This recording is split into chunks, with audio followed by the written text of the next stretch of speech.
విజయవాడ చిట్టినగర్లోని శ్రీనివాస కన్యాక కామేశ్వరి ఆలయంలో శ్రీ కైవాసకృత సేవా సంస్థ ఆధ్వర్యంలో వారాహి అమ్మవారి నవరాత్రి వేడుకలు ఘనంగా నిర్వహిస్తున్నారు. గత 3 ఏళ్లుగా నిర్వహిస్తున్న ఈ ఉత్సవాల్లో దుష్ట శిక్షణవాణి అయిన వారాహి దేవికి నిత్యం విశేష పూజలు చేస్తున్నారు. కాశీ క్షేత్రంలో లలితాదేవి సైన్యాధ్యక్షురాలిగా రాత్రిపూట సంచరించే అమ్మవారిని దర్శించుకునేందుకు భక్తులు పెద్ద సంఖ్యలో తరలివస్తున్నారు.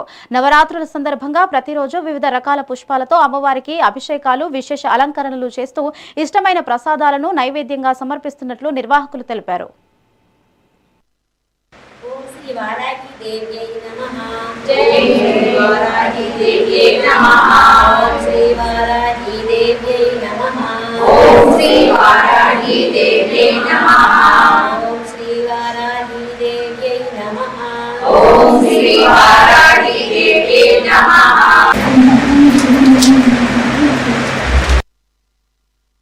వారాహి అమ్మవారు అనేది మనకి శ్రీదేవి భాగవతంలో కానీ అమ్మవారు అంటే ఒక్కొక్క సందర్భానికి తగినట్లు ఒక్కొక్క అమ్మవారిని ఉద్భవించడం జరుగుతుంది.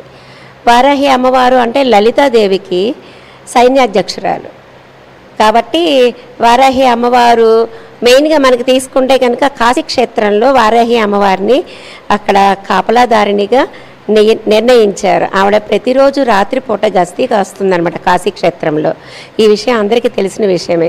ఆవిడ రాత్రంతా గస్తీ కాసి తెల్లవారుజామున క్షేత్రానికి ఆవిడ నివాసానికి ఆవిడ చేరుతుంది. అంటే ఇప్పుడు అమ్మవారికి ఇప్పుడు మనకు దసరా నవరాత్రుల్లో అమ్మవారికి కనకదుర్గమ్మ తల్లికి ఎలా అవతారాలు రోజు వేస్తారో అలాగే వారాహి అమ్మవారికి కూడా రోజు అవతారాలు అనేవి ఉంటాయా? అంటే అలా అవతారాలు అనేది ఏమీ ఉండవండి.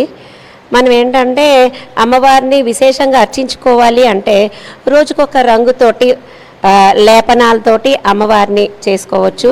రోజుకొక రంగు వస్త్రం మార్చుకోవడము, రోజుకొక రంగు పూలతోటి అంటే విశేషంగా అర్చనలు అనేవి మన తృప్తి కోసం చేసుకునేవే కానీ ప్రత్యేకంగా ఇదే చెయ్యాలి ఇలాగే చెయ్యాలనే రూల్ మాత్రం ఎక్కడా లేదండి.